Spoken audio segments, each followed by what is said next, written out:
Antes de continuar, alguien, bueno, ¿pudieron instalar Jupyter Notebooks? Jupyter Lab. Sí. Sí, todos pudieron. ¿Saben abrirlos? ¿Alguien que no sepa aún?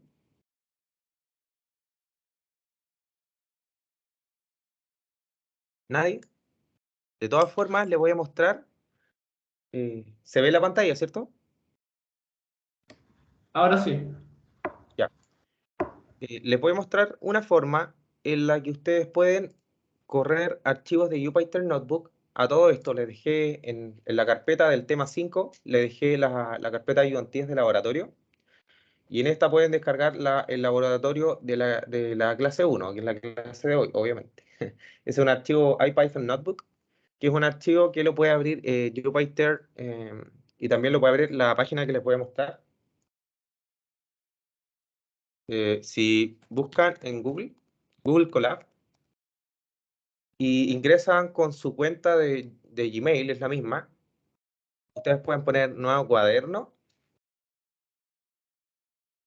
y una vez que cargue, ustedes pueden agregar los archivos que yo les mando. Eso en el caso de que no tengan el entorno instalado en sus computadores para poder correr el código Python. Entonces, si es que una cosa es empezar a programar, por ejemplo, empezar a programar acá y que lo corran y que vayan copiando el código que yo les voy a ir compartiendo Entiendo.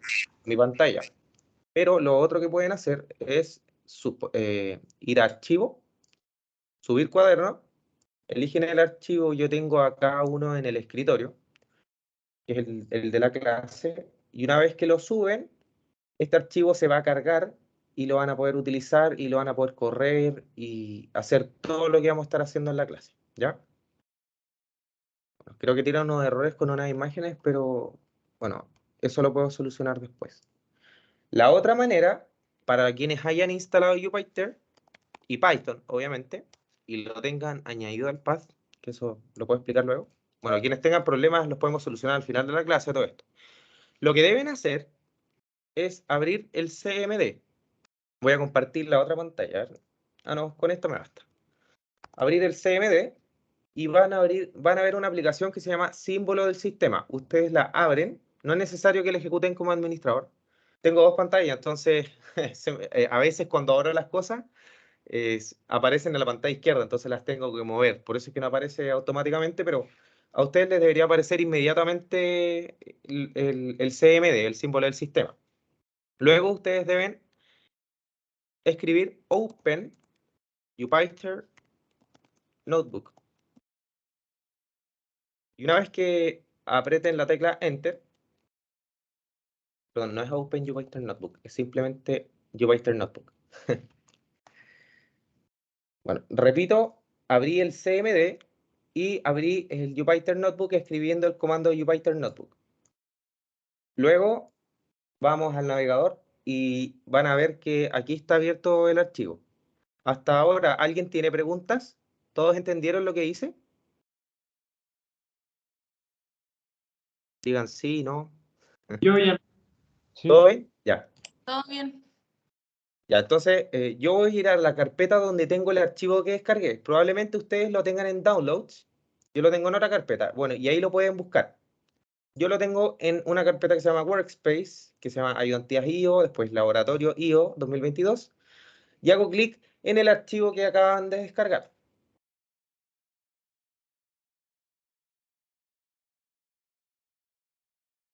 Esperamos que cargue. A todo esto no es necesario, en absoluto, no es necesario, repito, no es necesario que tengan internet para correr estos archivos cuando lo están haciendo desde Jupyter Notebook.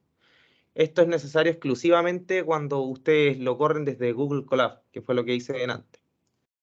Bueno, esperemos a que cargue porque parece que está como un poco lento. Aunque no debería. Voy a abrir de nuevo.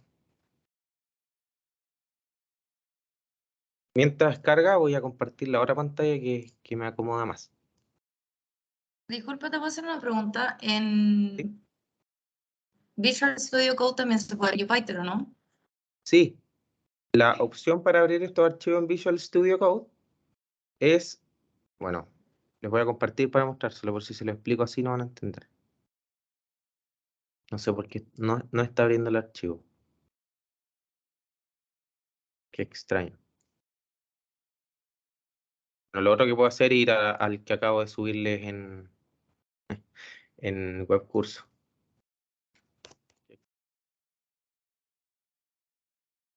Ya, no importa. La otra opción que pueden hacer es ir a Visual Studio, escribir Visual Studio para quienes lo tengan descargado, y luego ustedes pueden buscar en el gestor de archivos, poner abrir archivo, lo buscan, yo aquí tengo en descargas y lo abren. Sin embargo, aquí yo tenía imágenes, entonces no sé si se verán todas. Ah, sí se ven. Ya, lo voy a correr desde Visual Studio porque no sé por qué razón no está abriendo desde el Jupyter Notebook. Debe haber algún conflicto, algo tiene que estar pasando. En el caso que ustedes tengan conflicto, lo pueden abrir desde el Google Colab, como les expliqué antes. Ya, aquí voy a poner pantalla completa para maximizar la experiencia. Ya. Vamos a empezar con Python. ¿Alguien hasta ahora tiene dudas? ¿Todos bien? ¿Listos para empezar? Yo una pregunta. Sí, dime. Entonces al final no influye si ocupo Jupyter o ocupo el Google Colab. No influye en nada. Ambos, Ya, mira, cuando perfecto. tú utilizas Google Colab, lo que estás haciendo es correr el Jupyter Notebook, pero en un computador que está en otra parte del mundo. En verdad, lo estás corriendo en un servidor. Ya, Entonces, perfecto. eso está en la nube y tú lo puedes ejecutar con tu computador, incluso desde el celular. Sí, sí, sí. Ya, gracias. Y te va a aparecer lo mismo que en cualquier otro entorno, por ejemplo, perdón, en cualquier otra IDE, por ejemplo, Visual Studio, o desde el Jupyter Notebook, que no sé por qué razón no me abrió, si lo he ocupado toda la semana, porque yo tengo otros ramos del mío, del magíster en el que estoy, y ahí siempre estamos utilizando Python, entonces no sé por qué ahora falló. Ya. Bienvenidos al curso. Hoy les voy a hacer una introducción a Python porque vi que alrededor del 70% de todo el curso respondió que tenían entre un nivel básico y que no sabían nada de Python. Entonces es necesario que todos aprendamos Python desde cero casi. Para las personas que ya saben, quizás van a ver algunas cosas que las conozcan, las dominen, pero igual vamos a repasar conceptos que a veces uno los tiende a olvidar. ¿Ya? Entonces esto les sirve a todos. Comencemos. Python tiene distintos operadores aritméticos. Tenemos el de la suma, la resta, la multiplicación, la división y el módulo, que es lo mismo que el resto de una división. ¿Ya? Los símbolos se encuentran acá. ¿Alguien hizo una pregunta? Hay gente esperando en la sala de espera. Déjenme aceptarlo. Ya. Los podemos ir aceptando nosotros, así que tranqui igual. Ah, ¿los pueden ir aceptando? Ah, ya, genial. No tenía idea. Ya, sí, ustedes los van aceptando por mí porque a mí me aparece en la pantalla que tengo a la derecha y no lo puedo ver. Sí, O sea, sí, si es que no miro. Ya, miren, lo primero es que uno tiene los distintos operadores aritméticos y son igual que en una calculadora. Y Python se puede utilizar como calculadora y de hecho es muy, muy exacto en ese aspecto. Por ejemplo, si ustedes tienen una suma y corremos este código, que se puede correr con Control Enter o con ejecutar, bueno, si pongo ejecutar todos, ejecutar las respuestas también que no les quiero mostrar, así que le ponen ejecutar con Control Enter o con Shift Enter. La diferencia entre Control Enter y Shift Enter es que si yo aprieto la tecla Shift y luego aprieto la tecla Enter, la celda se va a saltar a la siguiente. Pueden ver aquí que se saltó a esta. Ahora, esta es la que aparece marcada en azul. ¿Ya? Entonces, podemos crear sumas, también las restas. Aquí yo puse 2 menos 3. Bueno, si pusieran 2 menos menos 3, pasaría el negativo, entonces les daría 5, claro, porque menos menos es más. ¿Ya? Python es súper eficiente en ese aspecto, es una buena calculadora.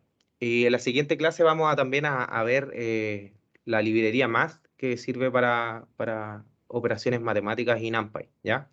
Hoy vamos a ver la introducción. Bueno, también tiene la multiplicación, la división que anteriormente la versión 2.0 de Python, ahora estamos en Python 3 y aquí lo pueden ver que estamos utilizando Python 3, aunque probablemente todos tengan Python 3 instalado en su computador porque Python 2 es de hace rato.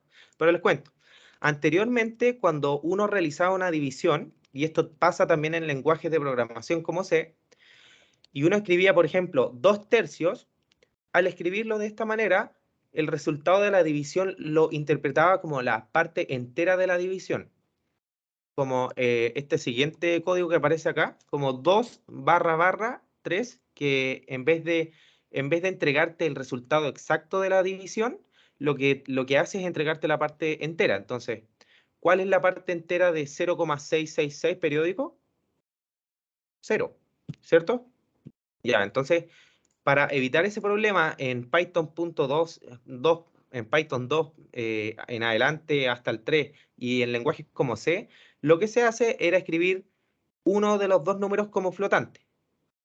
Por ejemplo, escribir 2.0. Y eso solucionaba el problema de que las divisiones no te entregara la parte entera en vez del resultado exacto. Esto se los menciono igual porque yo sé que a muchos de ustedes les va a tocar programar en otros lenguajes y puede que se topen con ese problema. Entonces ahora les estoy explicando cómo evitarlo. Entonces lo único que tienen que agregar es un punto cero y ya el intérprete lo va a interpretar como que es un número flotante o decimal y les va a entregar no la parte entera, sino que el resultado exacto de la división, o aproximado, pero le va a entregar un resultado. Bueno, aquí tenemos la parte entera que se hace con doble slash. Podemos ver que la parte entera de 2/3 es 0. Luego tenemos otra operación que se llama módulo o resto de una división, la cual en vez de entregarte el resultado de la división o la parte entera, lo que hace es entregarte el resto. Esto es, por ejemplo, cuando tienen 5 dividido de 2, 2 cabe 2 veces en el 5, pero le sobra 1. Entonces, si ponemos 5 resto 2, el resto va a ser 1, porque 2 por 2 más 1 le va a dar 5. ¿Se entiende? Eso se entendió, ¿cierto?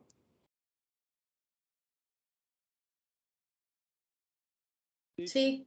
Sí, ya. Sí, tranquilo.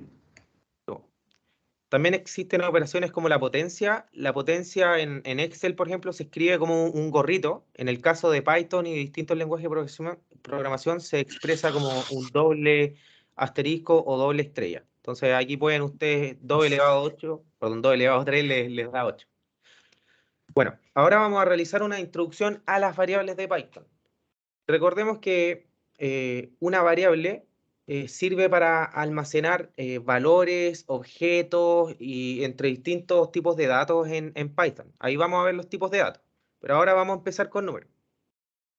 En Python, todos los números son objetos y también las listas. Entonces, como que al final todas las variables que almacenan un objeto son como una cajita con el nombre de la variable. Por ejemplo, esta variable, que se llama mi variable, almacena el valor 0,7, que es un valor decimal. Y esta variable es un objeto, que es lo que vamos a ver más adelante, pero solo quiero que tengan la noción de que es como una cajita con el nombre que yo le asigno, que en este caso es mi variable, y que a la vez almacena el valor que yo le estoy asignando. Y es para eso cómo se utiliza el igual, es para asignar. Oigan, no estoy grabando, ¿sí? ¿Sí? ¿Estoy grabando? Sí, sí grabé, ya. Sí, Tenía sí, que asegurarme de estar No. grabando para después mandarle el video a los que o no vinieron, o pudieron, o les di flojera. Ya. Em, una vez creada la variable la podemos utilizar. Y, por ejemplo, yo puedo calcular aquí el doble de la variable, que es 0,7, y le asigné acá el valor. Por ejemplo, si la escribo aquí, mi variable, me va a mostrar el valor. Esa es una de las particularidades también de los Jupyter Notebooks, que lo que hacen es imprimir la última línea de código. Ejecutan todo lo que está dentro de una celda, pero imprimen la última línea de código. En este caso, la última línea es la 2 y yo escribí la variable, entonces me la va a imprimir acá abajito en la celda de salida. Ya. Si yo aquí multiplico esta mi variable por 2, me va a dar 1,4. Como es la única línea que está ahí, me va a aparecer automáticamente. Disculpa, También, ¿sí?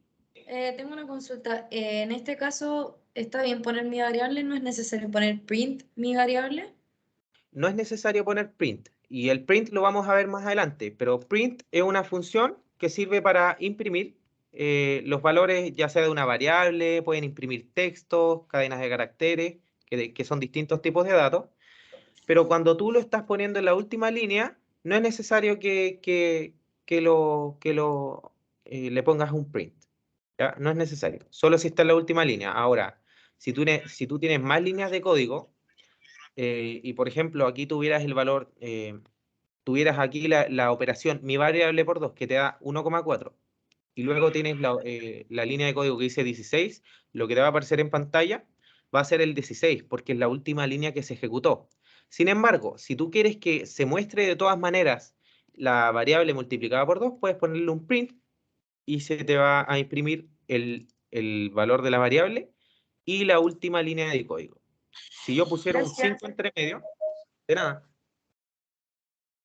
Si yo pusiera un 5 entre medio, no aparecería. De todas formas, igual se ejecuta esa línea de código, pero no le estoy diciendo nada, que haga nada a Python, entonces no lo va a hacer y va a quedar todo igual. ¿Ya? Espero que se haya entendido esa parte. ¿Se entendió? Sí, muchas gracias, perdón, te interrumpí. No, no te preocupes. Bueno, entonces las variables también pueden ser modificadas y sobreescribir su valor. Como vimos anteriormente, mi variable tiene asignado el valor 0,7, pero yo puedo modificar su valor a 0,6 o cualquier otro número. Incluso yo le puedo poner el valor 1000, no sé, y nunca va a tirar error, porque lo único que estoy haciendo es que la cajita que se llama mi variable, ahora en vez de almacenar el valor 0,7 que tengo acá arriba, ahora va a pasar a almacenar el valor 1000. Entonces, una vez que yo le volví a asignar un valor a la variable, en este caso 1000, puedo continuar con ese valor almacenado y realizar operaciones matemáticas. Por ejemplo, aquí, en la segunda línea de código, tengo mi variable es igual a mi variable más 0,4. Entonces, ¿qué número debería dar? ¿Alguien me podría decir qué número va a dar eso cuando yo ejecute la última línea de código?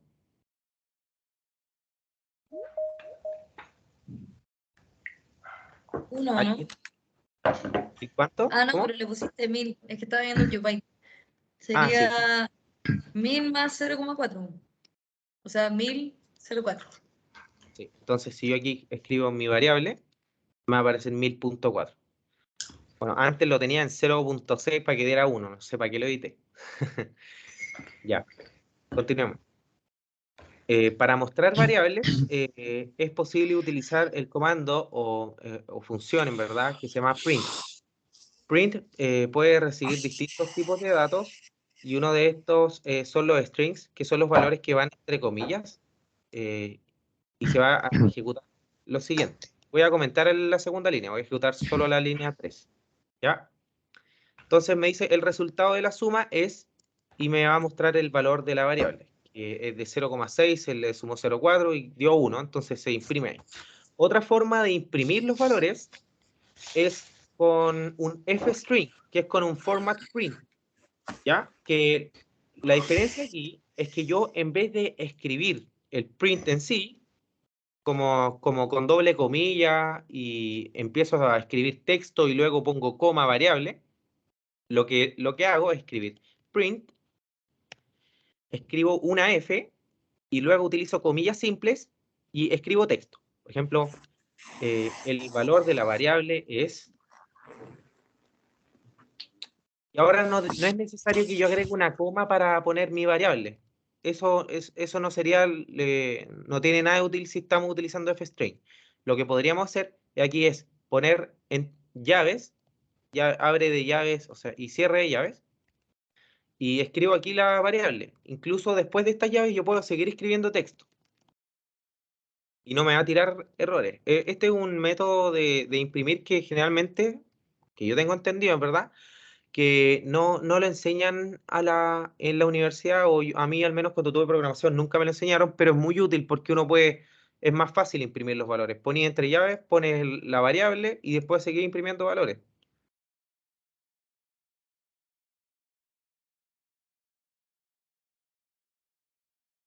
Ya. Luego, esto es una particularidad de Python.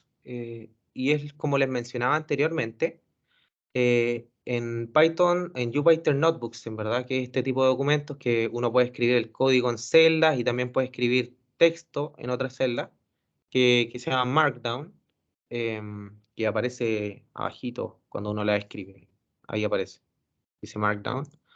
Bueno, una particularidad de esto es que se ejecuta la última línea, pero no solamente se ejecuta la última línea, sino que el último valor impreso se asigna a la variable guión bajo.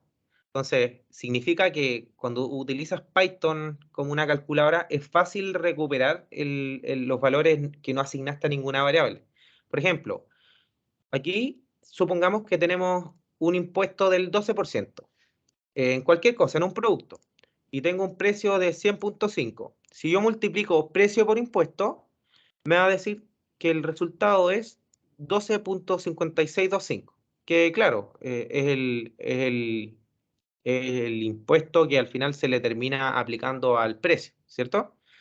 Pero luego, si yo le escribo aquí guión bajo y corro, ejecuto esa celda, me va a aparecer el mismo valor. Probablemente muchos de ustedes no sabían eso. Yo tampoco lo sabía. Bueno, este guión bajo no cambia de valor, pero tampoco es recomendable que yo a ese guión bajo le asigne otro valor, porque en ese caso yo perdería esa propiedad mágica que tienen los Jupyter Notebooks, que sirven para ir almacenando el valor de la última línea ejecutada. Disculpa, ¿Sí? es que alguien escribió que tuvo un error. Entonces, para que lo ayudes. ¿Cuál fue tu error? Me salía error de syntax con el fstring. ¿Ya? Este gato, por si acaso, es un comentario. No se lo mencioné, pero, y de hecho se me fue a mencionárselo, pero uno puede escribir comentarios en Python utilizando el gato y escriben cualquier cosa. Yo escribí cualquier cosa literal. ¿Qué error te tira? Me dice syntax error en la fila 4, en la línea 4. Quizás te faltó una de las comillas, porque son con comillas simples, no con comillas dobles. Sí, sí, sí. O quizá instalé mal el Python, no sé. A ver, ¿me podrías mostrar?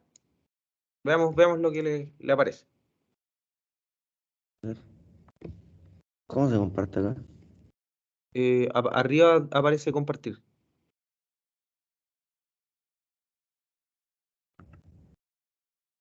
Mm, O copia la línea de código 4 y me la pegáis aquí en el chat. Y yo te digo al tiro si tiene un error de sintaxis o es por otra razón. ya. Si no, podrías sacar un pantallazo también, como del error.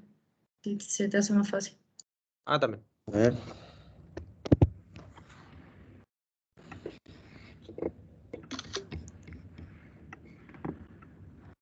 A ver, voy a agregar una celda aquí. Pongo más código. Ahí. Puto, y no me tira error. Quizás, a mí no me tira error, pero quizás no corriste el código de mi variable. ¿Puede ser? Eh, no, me tira el mismo error. Qué extraño. Quizás no tienes el Python actualizado. Sí, voy a tratar de instalarlo de nuevo después. Pues no es necesario que lo instales de nuevo. Una forma es como pip install update pip. Creo que así la línea. No recuerdo bien. Sí, así es. Ya, Y con esa tú la corres en el mismo Jupyter Notebook o escribes cmd y escribes lo que te puedo acá poner, pip install, upgrade pip y ahí se te debería actualizar.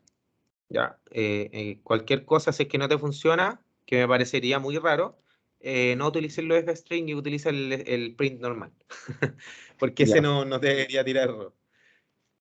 gracias. Ya, de nada. De nada, cualquier cosa me van haciendo preguntas y yo de verdad tengo toda la disposición para responderlas. Si es que algo no les corre en el computador, los puedo ayudar. Tengo toda la disposición. No quiero que, ojalá si es que pueden ir corriendo el código conmigo, porque así van aprendiendo el doble. Pues, o sea, no tienen que quizás repasar tanto después de la clase, porque les aviso que después igual el curso en Python se pone un poco más difícil. Entonces es necesario que vayan conmigo, aunque ahora estamos viendo lo básico, entonces quizás no tengan problema. Ya. ¿Se ve la pantalla? Ah, no estoy compartiendo. Voy a seguir compartiendo. ¿Se ve bien? Sí, se ve. Sí, ya. Ya, miren. Eh, hay algo que pasa en Python. Qué raro aquí que no se esté corriendo como Markdown. Dame un segundo. A ver. Ya, se supone que esto debería aparecer. Ahí apareció bien. No sé por qué no funcionó al principio. Es que los gatitos, cuando uno hace los Markdown, que en Jupyter y en Colab, en ambos se puede hacer. Markdown es como para que uno pueda escribir texto en vez de código. Entonces, si ustedes ponen la opción Markdown, van a escribir texto, que es lo que yo hice. Y aparecía como en minúscula, aparecían los gatos en vez de que apareciera la ecuación imposibles en grande.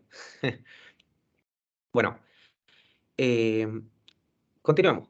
Como pueden ver, en Python hay algo que pasa que son como las ecuaciones imposibles.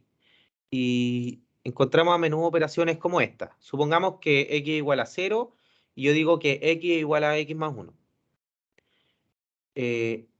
Si lo vemos como una ecuación normal, no puede ser que el valor de la izquierda sea igual a 0 más 1. O sea, si lo vemos como una ecuación matemática de las que vemos en cualquier parte, decimos esto no tiene sentido. Pero la diferencia está entre que cuando yo utilizo el operador igual, no estoy diciendo directamente que el valor de la izquierda es igual al de la derecha. Lo que estoy diciendo es al valor de la izquierda o a la variable de la izquierda, asígnale lo que tengo a la derecha. ¿Se entiende eso? ¿Lo voy a repetir, por favor? Sí, es que pasa que en Python o en los lenguajes de programación aparecen estas cosas como x, en este ejemplo que tengo x igual a 0 y después en la segunda línea tengo x igual a x más 1.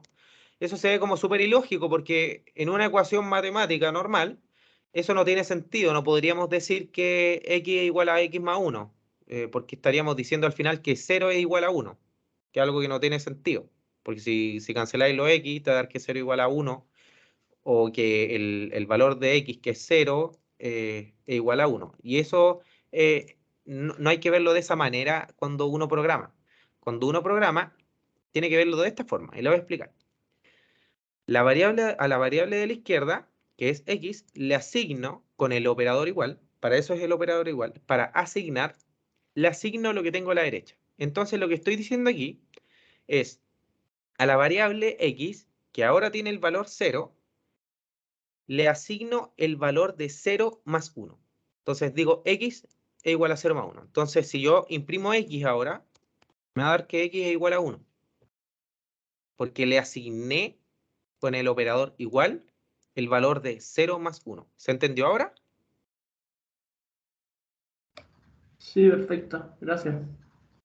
De nada. Pregunten nomás, porque para eso estoy aquí. Bueno, aquí está también escrito en el Markdown del Jupyter. Y bueno, no sé por qué aquí está como dos veces, pero con otro ejemplo. Em, así se escribiría como con una notación más bonita, que a la variable x la apunto con el valor de x más 1. Ya, pues entonces aquí, por ejemplo, tengo un 4 y digo que x es igual a x más 1, y eso es lo mismo que decir que x es igual a 4 más 1. Entonces, si lo imprimo, me va a dar 5. Es la misma lógica que la del ejemplo anterior, que dije que x igual a 0. Ya. También, de esto nace la notación más igual. Y es muy común que en códigos de programación ustedes vean la notación más igual. Más igual es lo mismo que escribir x es igual a x más una constante. Es decir, Si yo escribo x es igual a 4, como lo hice en el ejemplo anterior, y después digo x es igual a x más 1, eso lo puedo reescribir de otra forma, con el operador más igual. Entonces, lo que estoy diciendo básicamente es que x es igual a x más c. Es una forma de abreviarlo, y por eso se utiliza el más igual c. ¿Se comprendió eso? Que es una notación distinta, es un poco contraintuitiva, pero es lo mismo. ¿Se entendió? Sí. Yo sí, Sí. por lo menos. Perfecto. Perfecto, qué bueno. También esto se puede hacer con multiplicaciones, con restas y con divisiones. Aquí aparecen los ejemplos. Las mismas operaciones para multiplicar por una constante, por igual, sustraer una constante menos igual y el de dividir. Ahí aparece slash igual. Entonces, el orden también del más igual importa. Porque, por ejemplo, si ustedes dijeran que x es igual a 4, ya. Ahí partimos con x igual a 4. Y después, en vez de utilizar más igual, digo igual más 1 e imprimo el valor de x, ¿qué creen que va a dar? Alguien, por favor, respóndame sin correrlo. ¿Qué creen que va a dar? 5. No, va a dar 1. Porque en vez de decirle más igual 1, le estoy diciendo es igual a más 1. ¿Se entiende? Cambió como el Sí. orden, ¿no? De los signos. Ah, Claro. sí. Cambié el orden de los signos. Entonces, no es lo mismo decir más igual y un valor, 1, que decir igual más. Porque aquí estás diciendo, le estás asignando a la variable x el valor de 1. Entonces, no es lo mismo. Esto es un error. Ya. Entonces, luego de haberles explicado eso y las operaciones matemáticas que se pueden hacer en Python, que también hay otras, pero que se pueden llevar a cabo mediante funciones, como la raíz cuadrada, o también se puede utilizar con la potencia, como con la notación que les expliqué anteriormente. em, ya, no es necesario que suba. Bueno, luego de eso, tenemos los tipos de datos en Python. Y existen varios tipos de datos. Unos son los numéricos, y entre los numéricos están los números enteros, los números flotantes, que vendrían a ser lo mismo que los decimales, los números complejos, que son los que vemos en álgebra. Tenemos los tipos booleanos de datos, que son como los true o false, los conjuntos de datos y los de tipo secuencia. Entre los datos de tipo secuencia existen tres. Existen los strings o cadenas de caracteres, las listas o las tuplas. Que las tuplas son como listas, pero que no se pueden modificar. Son muy parecidas. Ya empecemos primero con los enteros. Aquí, por ejemplo, tengo la variable a y le asigno el valor de 10. Si imprimo el valor de a, me va a imprimir que es 10. Pero si imprimo el tipo de a con la función, o con el método en verdad, type a, me va a decir que es un objeto de clase que entera. Y luego continuamos con un string, que se pueden escribir como entre comillas y muchas palabras. En este caso yo puse hola mundo, pero podría escribir cualquier otra cosa. Incluso podría agregar números y no provocaría ningún error. Entonces yo a la letra B o a la variable B le estoy asignando el valor del string de hola mundo. Entonces si yo lo imprimo, me va a decir que esto es de clase str, que es lo mismo que string. String se escribe como string, que significa cadena. ¿Ya? Luego tenemos también los de tipo flotante, que se escriben con un punto. También tenemos los booleanos, como el true, y estos se escriben con una mayúscula. No sirve si yo escribo true sin la mayúscula. De hecho, me va a tirar un error. Si yo escribo true sin escribir la mayúscula, me va a decir que hay un error porque la variable true no está definida. Entonces, o en verdad, no que la variable true, sino que true no está definido en sí. Entonces, recuerden que cuando ustedes utilizan variables booleanas, tienen que ponerle una mayúscula en la primera letra. No solamente existe el true, sino que también existe el false,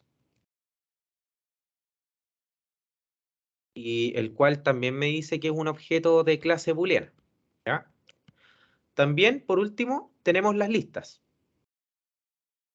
En este caso yo le estoy diciendo a la variable f que me asigne la lista de valores 1, 2, 3 y que luego me la imprima para luego imprimirme el tipo, al igual que con todas las otras celdas que hice. Lo distinto aquí es que las listas son arreglos de datos que van entre corchetes. Uno puede crear una lista vacía, como por ejemplo esta, y también me va a decir que es una lista.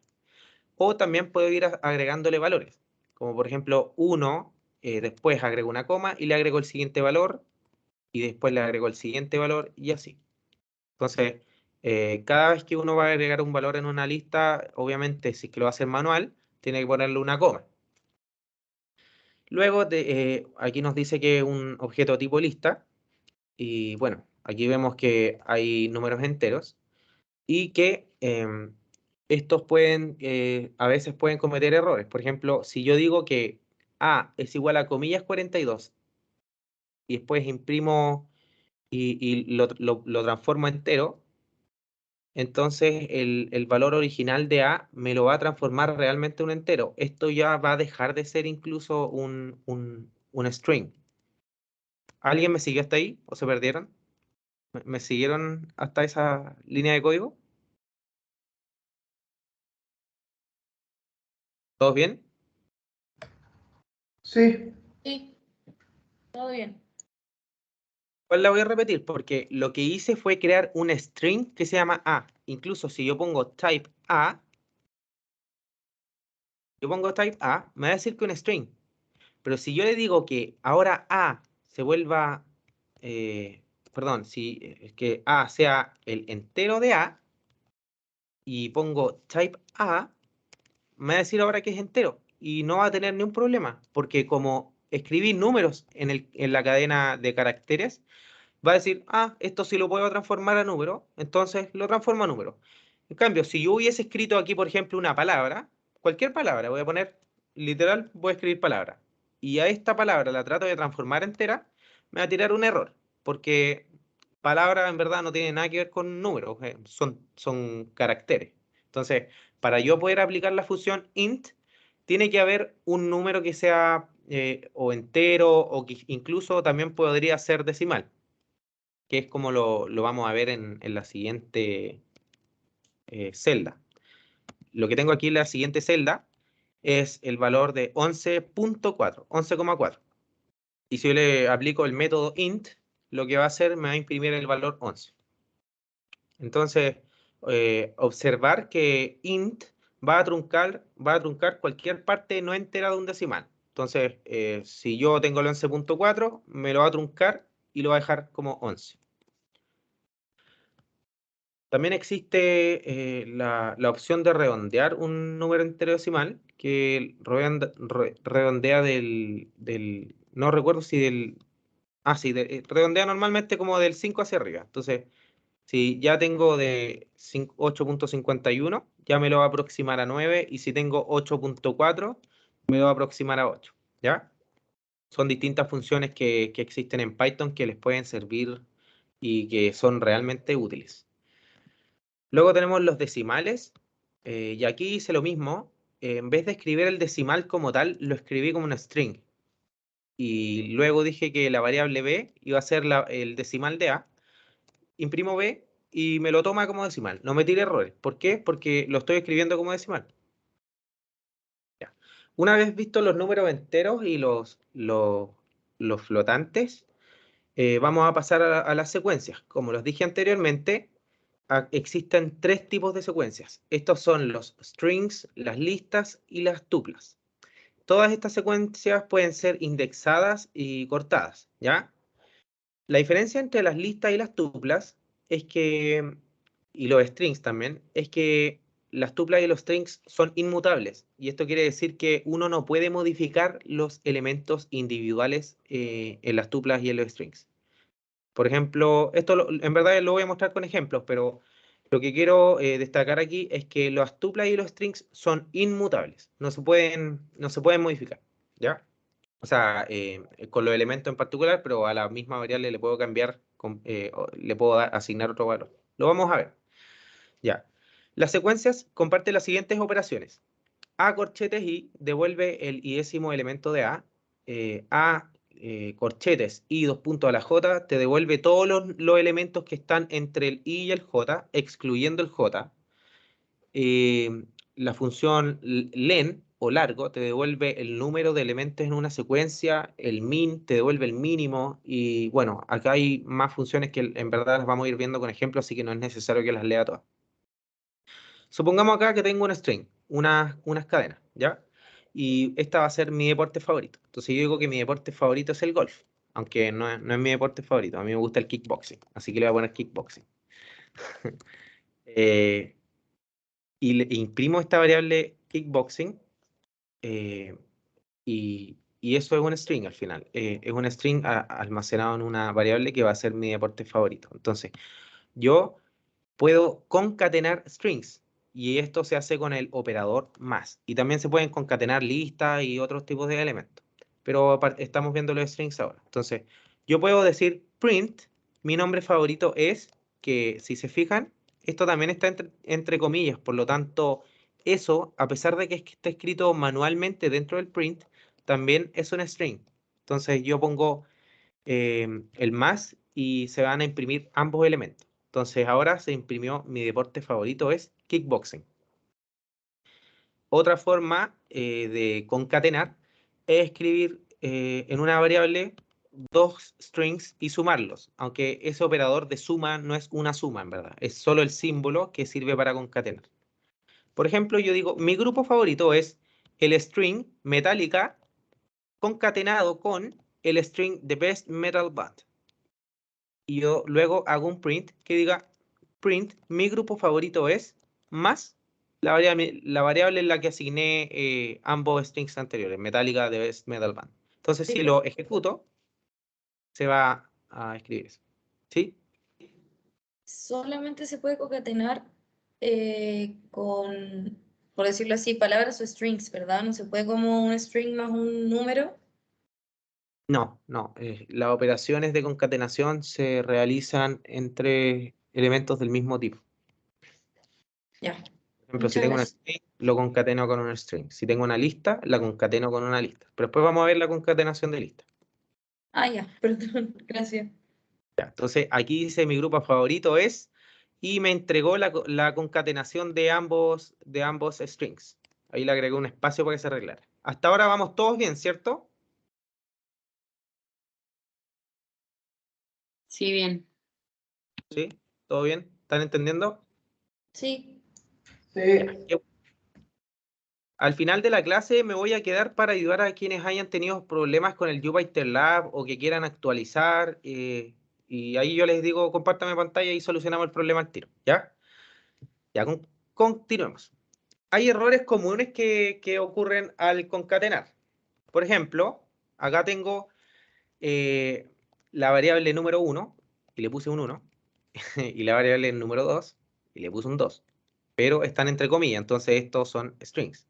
Entonces, ¿qué creen que me va? No lo ejecuten, por favor no lo ejecuten. ¿Qué creen ustedes que va a dar esa operación? En base a lo que vimos recién. 12. Efectivamente, da un 12. No da un 1 más 2 que vendría a ser un 3. Si yo quisiera hacer eso, por ejemplo, solucionar este error, una solución es reasignar los valores de las variables, como que diga en verdad que le quito las comillas y digo número 1 más número 2, u otra es decir lo mismo, pero le pongo el int. Aquí dice... aquí cometí un error de sintaxis. Dame un segundo. Me faltó la coma para asignar las variables. Y ahí está. Entonces, otra forma de solucionarlo es transformar a entero la variable número 1 y transformar a entero la variable número 2 de la misma manera. Entonces, aquí puse la concatenación de número 1 más número 2 es 12, pero la suma, si yo pongo los transformo a enteros, me va a dar 3. Espero que con esas líneas de código quede clara igual la distinción entre ambos, porque estoy haciendo, primero cometiendo el error y luego corrigiéndolo, en una sola línea. Ya. también podemos calcular el largo de una cadena de caracteres. Por ejemplo, aquí yo tengo la variable A y le digo que es mi primera ayudantía del A. Y la pongo entre comillas. Entonces después yo puedo decir len A y esta función, len, lo que hace es entregarte la cantidad de caracteres que hay en todo este arreglo o en toda esta cadena, ¿ya? Entonces dice 27 y los espacios también cuentan como un carácter, por si acaso. Por ejemplo, si yo tuviera aquí la variable p, que fuese simplemente un espacio, y aquí al final escribo len de b, me va a dar 1, porque el espacio también cuenta. Entonces, la primera letra es 1, la segunda es 2, después 3 con el espacio, 4 con la P, y así. Entonces, el largo de toda esta cadena de caracteres es 27. Aquí tengo otro ejemplo, clases de lab, que da tamaño 13. Bueno, Python también tiene algunas funciones útiles para el manejo de strings, que no sé si las utilicemos en verdad en el curso, pero podría ser. Podría ser. Y estas son upper, que recibe un string y te lo pasa a mayúsculas, y otro es lower, que recibe un string y te lo pasa a minúsculas. Por ejemplo, yo voy a crear el string cadena 1, y que dice, esta es la cadena 1, y voy a decir cadena 1.upper, que así es como se invocan a los métodos en Python, con un punto upper. Hay distintas formas, pero esta es una. Y si imprimo ese valor, que en verdad no es necesario que le escriba print porque está en la última línea de código, si lo corro, ejecuto la celda, me va a decir lo mismo, pero todo en mayúsculas. Entonces, y no es necesario que lo tengan en minúsculas para que se los pase en mayúsculas. Por ejemplo, aquí en el primer carácter, que es una lo tengo en mayúscula. Igual me lo dejo en mayúscula. Entonces, no va a pasar que la primera letra quede en minúscula y todas las demás en mayúscula. Al final, todas se cambian a mayúscula. También tengo el lower, que te las pasa todas a minúscula. Pero son funciones que en verdad yo nunca en mi vida he utilizado, pero podrían servirles si es que algún día tienen que, no sé, tienen un Word, por ejemplo, y está todo en mayúscula y les da lata escribirlo de nuevo, porque creo que Word es como complicado pasarlo a minúscula cuando lo tenéis en mayúscula o al revés. Entonces, lo que pueden hacer es simplemente utilizar esas funciones y se ahorran la tremenda pega. Ya, también tenemos la transformación de números a strings. Por ejemplo, yo puedo poner str de 100 y si le pongo el type, es decir, que me diga el tipo de dato que es str de 100, me va a decir que es un string. Entonces, al final esto deja de ser un número al final. Ya, entonces, eh, aquí me está diciendo este mini ejercicio que escriba 1000 veces la palabra hola. Y una pista es utilizar el operador por o el asterisco. Entonces, este ejercicio se resuelve muy fácil. ¿Alguien tiene una idea de cómo lo puedo resolver? ¿Una sugerencia? Como, no sé, ¿alguien? ¿Alguien?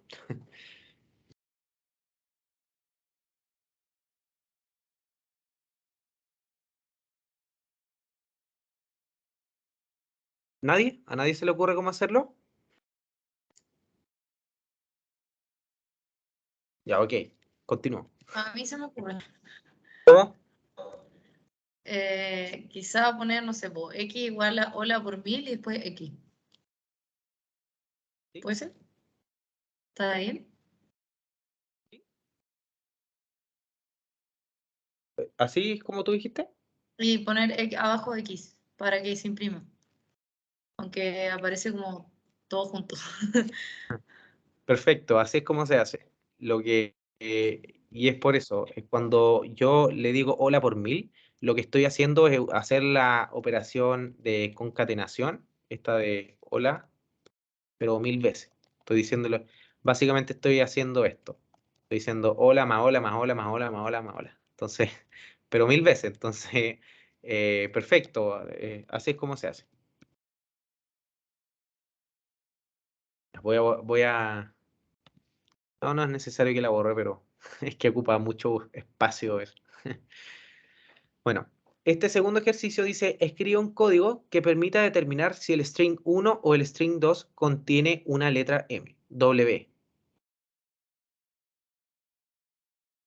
En el inicio de de las funciones que se pueden realizar en secuencias, se encuentra esta, que dice xin devuelve true verdadero si x es un elemento de A. Entonces, para saber si una letra o un elemento está contenido en una lista, o si contiene una palabra, lo que podemos hacer es, por ejemplo,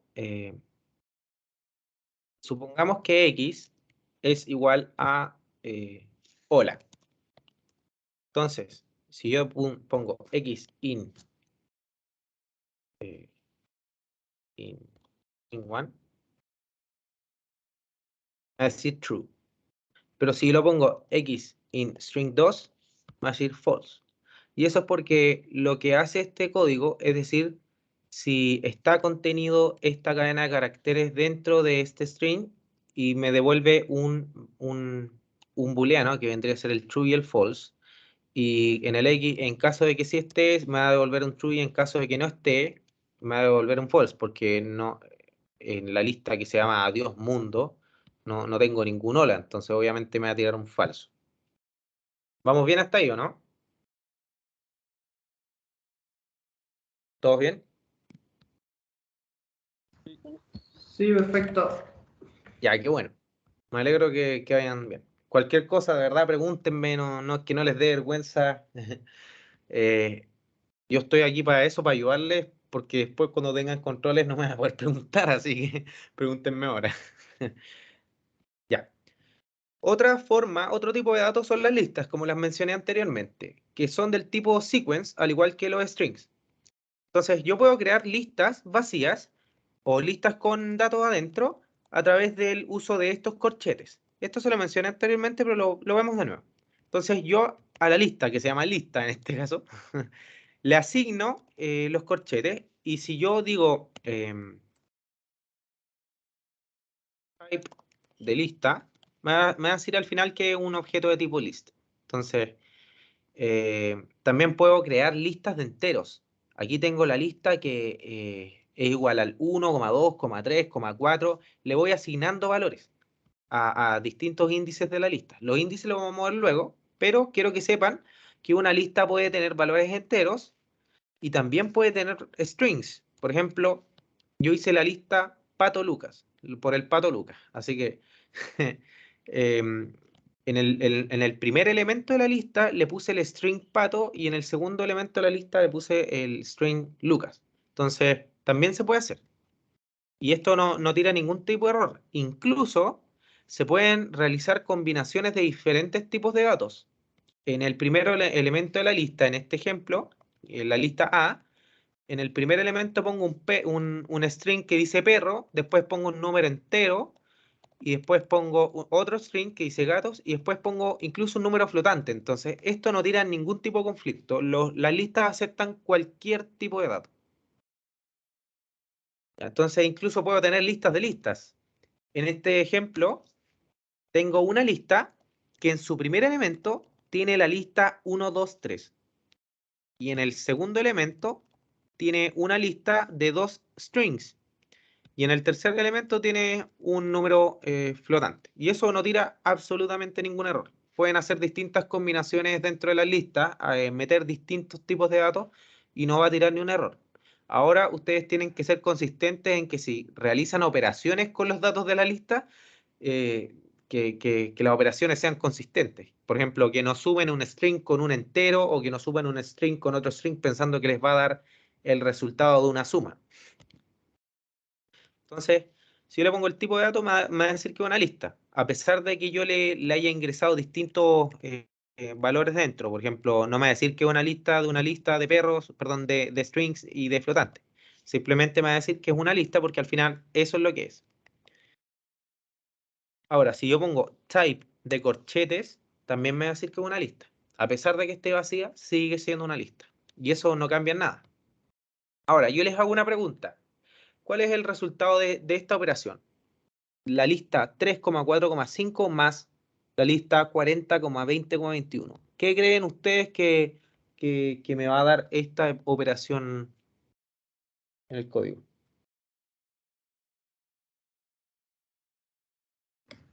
Las va a unir. ¿Las va a unir? Sí, sí. A ver. Corrámoslo.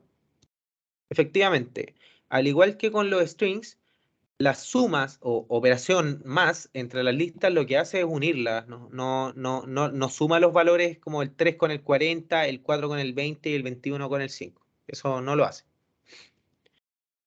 Para poder sumar los valores de una lista, ustedes tienen que escribir un código que probablemente lo veamos después, pero no se hace simplemente como poniendo un más y poner dos listas. Ya. También se pueden insertar elementos al final de una lista. Por ejemplo, si yo tengo esta lista que es 1, 2, 3, 4, 5, 6, yo le puedo, a través de la función .append, le puedo ingresar el número que indico como parámetro de la función. Por ejemplo, digo a.append y pongo 20. Entonces, el resultado de esta operación me va a dar 1, 2, 3, 4, 5, 6, 20. Y automáticamente queda almacenado. No tengo que poner a. Es un error escribir a igual a.append. Eso no está correcto. O sea, al final no afectaría en nada, pero igual está malo. ¿Ok? Por lo tanto, el a.append asigna inmediatamente en la lista A el valor 20, se lo agrega al final. También podemos eliminar objetos de una lista llamando el método remove. Entonces podemos, por ejemplo, tengo aquí la lista 15, 20, 25, 30, 20. Y si le pongo lista.remove 20, me va a dar la lista 15, 25, 30, 20. Ah, pero si se fijan, no me eliminó todos los 20 que habían. Y esto es porque la lista, perdón, la operación remove o la función remove lo que hace es remover el primer elemento que se encuentra en la lista. Entonces, al final, el que elimina es la primera vez que aparece el 20, la segunda que hay mismo. Entonces, observación, solo elimina el primer elemento aparente. Ya. Ahora vamos a ver el command range o la función range, que en verdad lo que hace se utiliza frecuentemente en los ciclos for, que lo vamos a ver luego, pero que también a la vez sirven para crear listas en forma como automática, por decirlo de una manera. Entonces, por ejemplo, si yo escribo simplemente range 3, me va a decir esto, que en verdad que no sirve de nada. Así como range 3 solo no sirve. Pero si yo le digo list de range 3, lo que va a hacer va a entregarme una lista con los valores desde el 0 hasta el 3 sin llegar al 3. Entonces, si hago lo mismo pero con range 10, lo que va a hacer es entregarme una lista desde el 0 hasta el 9. Porque el range llega hasta el 10, pero no lo incluye en la lista. Entonces, también el comando range se le pueden meter o agregar más parámetros, como el inicio, el fin y el paso. Si aquí yo digo list range, inicio 3, fin 10, lo que va a hacer es entregarme una lista que vaya desde el 3 al 9, porque le estoy diciendo, empieza desde el 3 y termina en el 10, pero sin incluir el 10. También le puedo agregar un tercer parámetro con una coma ahí, que en verdad lo que dice ahí es el paso. Entonces ahí lo que estoy diciendo es, hazme una lista que parta del 3, llegue hasta el 10 sin incluirlo y vaya con paso de 2, es decir, de 2 en 2, así como uno por medio. Entonces, lo que va a hacer aquí es agregarme los valores 3, 5, 7 y 9. También tengo otro ejemplo acá que es con paso menos 1. ¿Y qué creen ustedes que pasaría si le pongo paso menos 1? ¿Alguien tiene alguna intuición o lo recuerda quizás de algún ramo de programación?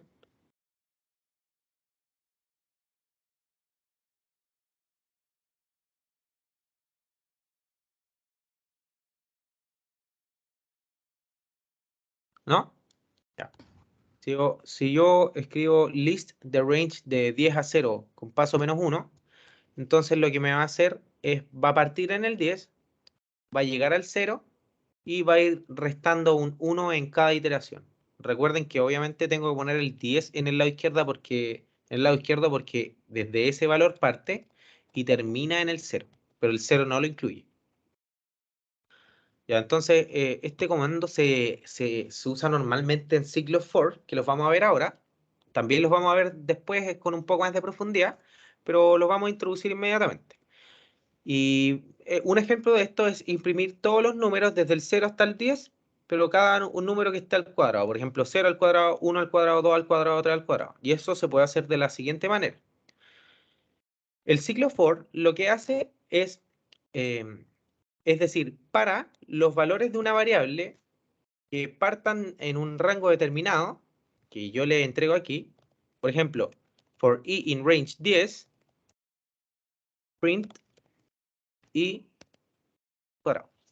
Lo que estoy diciendo aquí es que para los valores de i que vayan en el rango desde el 0 hasta el 9, me imprima el valor de i cuadrado. ¿Y por qué digo desde el 0 hasta el 9? Porque recuerden que el range es hasta el valor que yo le indico. Entonces, si yo quiero que llegue hasta el 10, tengo que ponerle un 11. Entonces, ahí pongo, ahí hice la lista, el código para que me imprima todos los números al cuadrado. Me entrega el 1 al cuadrado, el 2 al cuadrado y así en adelante. ¿Alguien tiene dudas con ese código? ¿Con el for?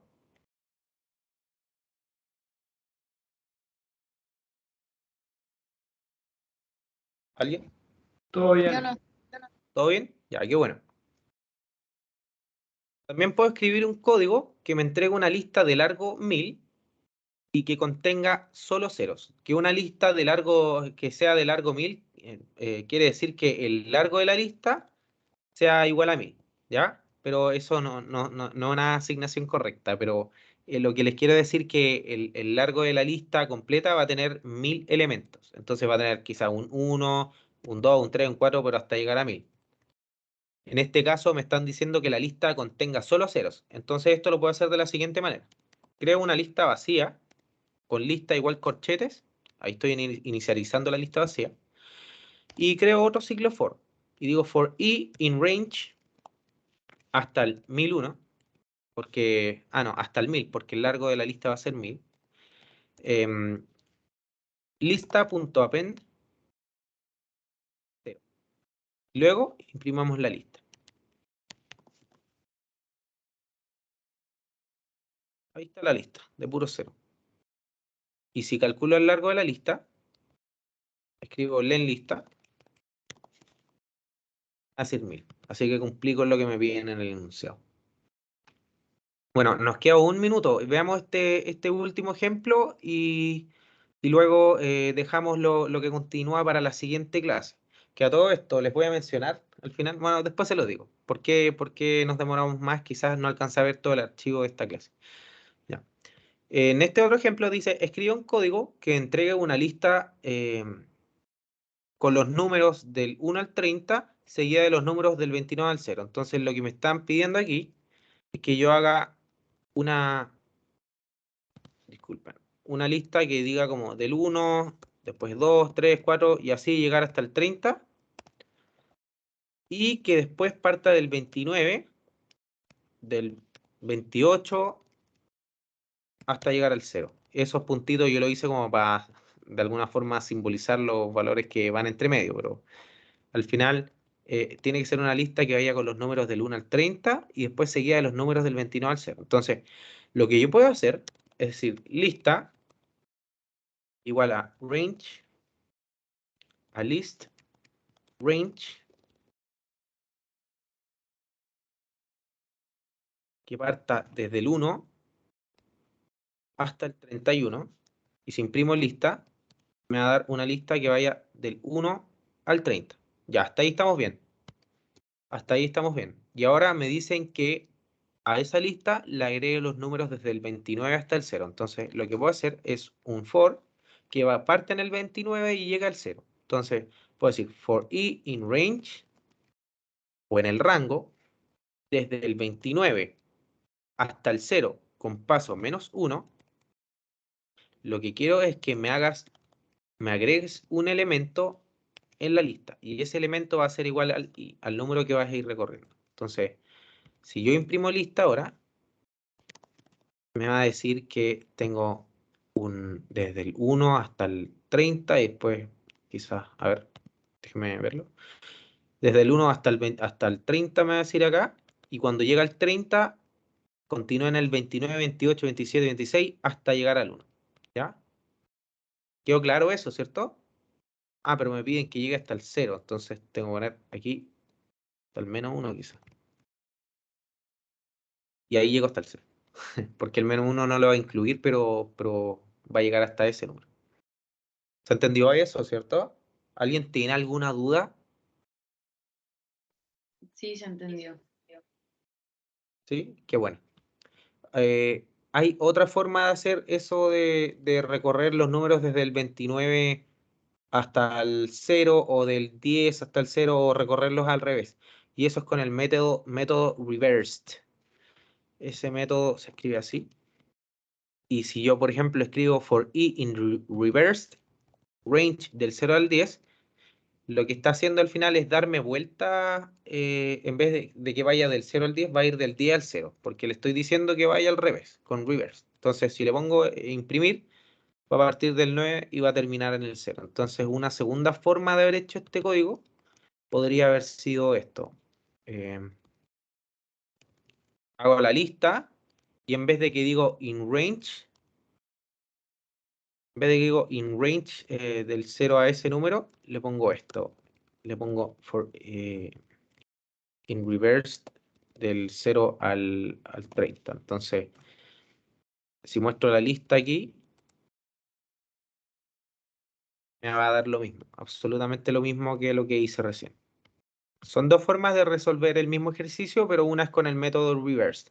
Que recuerden ese método que lo vamos a utilizar en IO y lo vamos a utilizar harto. Así que el for i in reversed, estúdielo, no sé si se le olvida, traten de recordarlo, porque lo vamos a ver cuando estemos realizando programación determinista y programación estocástica en Python.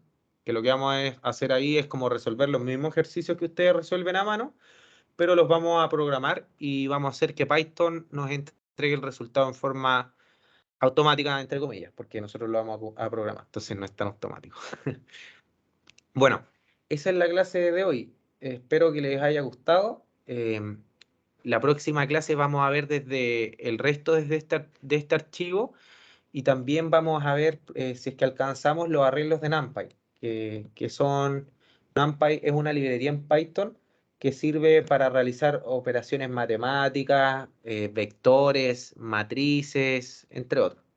Entonces, eso, espero que les haya gustado la ayudantía, que la modalidad online no les haya sido tan contraproducente, porque yo encuentro que sí es un poco contraproducente, porque uno no les puede ver las caras, a ver si están colgados o no, entonces eh, se pierde esa interacción, pero espero que de alguna forma les haya gustado y les haya quedado claro lo que les intenté enseñar. ¿Alguien tiene dudas? ¿Alguien necesita ayuda con la instalación de Jupyter? ¿Algo? Yo todo bien. Gracias. ¿Todo bien? Ya. Ay, qué bueno, me alegro, de verdad que me alegro. ¿Alguien necesita instalar o actualizar alguna librería? Yo lo puedo ayudar, me quedo acá, lo ayudo y la instalamos y solucionamos el problema en 2 segundos. ¿Todos bien entonces? Parece que sí. Sí. Sí. Ya, qué bueno, me alegro. De verdad, espero que les haya quedado todo claro. Si es que alguien tiene dudas, me puede escribir al correo. Depende, yo no soy de andar revisando todo el rato el teléfono, entonces, si es que me demoro es por eso, pero sí o sí respondo los correos el mismo día. A menos que me lo hayan escrito a las 11:59, pues ahí, imposible. Bueno, eso, espero que estén muy bien. El video de esta ayudantía lo voy a subir.